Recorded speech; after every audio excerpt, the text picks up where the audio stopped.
லிங்கப்ப தேவருடைய மிகப்பெரிய சிற்பத்தை இதுக்கு முன்னாடி நான் எங்கேயும் பார்த்தது கிடையாது. ரொம்பவும் அற்புதமாக அழகாக அமைஞ்சிருக்கக்கூடிய இந்த சிற்பத்தை பார்க்கும்போது ரொம்ப மனசு சந்தோஷமாக இருக்குது. ஏன்னா இந்த சிற்பத்தில் சின்ன சின்ன டீட்டெயிலில் இருந்து எல்லாமே ரொம்ப அழகாக பார்த்து பண்ணியிருக்காங்க.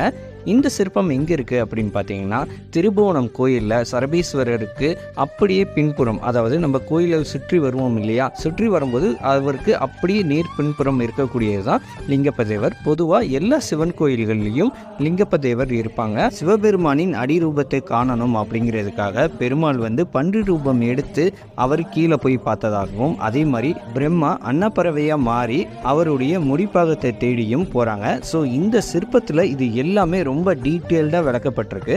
அந்த சிற்பத்தை தான் நம்ம இன்னைக்கு பார்க்குறோம். ரொம்பவும் அற்புதமான சிற்பம். நான் இந்த மாதிரி இவ்வளவு அழகான ஒரு லிங்கப்ப தேவரை இன்ன வரைக்கும் பார்த்ததில்லை.